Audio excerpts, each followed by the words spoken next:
വയനാട് ബാവലിയിൽ വന്യജീവി ആക്രമണത്തിൽ ആട് ചത്തു. തുറമ്പൂർ കോളനിയിലെ മല്ലന്റെ ആടിന്റെ അവശിഷ്ടങ്ങളാണ് സമീപത്തെ തോട്ടത്തിൽ നിന്ന് കണ്ടെത്തിയത്. 2 ദിവസം മുൻപാണ് ആടിനെ കാണാതായത്. സുർജിത്ത് അയ്യപ്പത്ത് കൂടുതൽ വിവരങ്ങളുമായി ചേരുന്നു വയനാട്ടിൽ നിന്ന്. സുർജിത്ത്, എന്താണ് വിശദാംശങ്ങൾ? വയനാട് ബാവലിയിലാണ് വന്യജീവി ആക്രമണത്തിൽ ആട് ചത്ത നിലയിൽ കണ്ടെത്തിയിരിക്കുന്നത്. തുറമ്പൂർ കോളനിയിലെ മല്ലന്റെ ആടിനെ 2 ദിവസം മുമ്പ് കാണാതായതാണ്. തീറ്റയ്ക്കായി വനമേഖലയിലേക്ക്, അതായത് തോട്ടം മേഖലയാണ്, അവിടേക്ക് പറഞ്ഞയച്ചതാണ്. പക്ഷേ ഒരു ആട് തിരിച്ചെത്തിയില്ല എന്നുള്ളതാണ് പറയുന്നത്. തുടർന്ന് ഇന്ന് പുല്ലുവെട്ട് തൊഴിലാളികളെത്തി ആ മേഖലയിൽ പുല്ല് വെട്ടുന്ന ഘട്ടത്തിലാണ് ആടിന്റെ അവശിഷ്ടങ്ങൾ കണ്ടെത്തിയത്.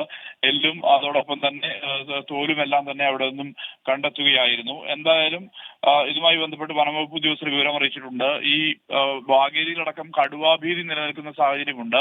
അതുകൊണ്ട് തന്നെ ഇത് കടുവയാണോ അതോ മറ്റേതെങ്കിലും മൃഗമാണോ എന്ന് സംബന്ധിച്ച് വ്യക്തത വരേണ്ടതുണ്ട്. എന്തായാലും ആളുകളെ സംബന്ധിച്ച് വലിയ രീതിയിലുള്ള ഭീതി നിലനിൽക്കുന്ന പശ്ചാത്തലമാണ്. കബനി നദിയോട് ചേർന്ന് കിടക്കുന്ന പ്രദേശമാണ് ഈ ബാവലി എന്ന് പറയുന്നത്. ഇവിടെ ഒരു തോട്ടത്തിനകത്താണ് ഇത്തരത്തിൽ ഒരു കാഴ്ച കണ്ടത്. വേണു. സുർജിത്ത് അയ്യപ്പത്താണ് വിവരങ്ങൾ നൽകിയത്. 24 അഞ്ചിന്റെ വജ്രത്തിളക്കം.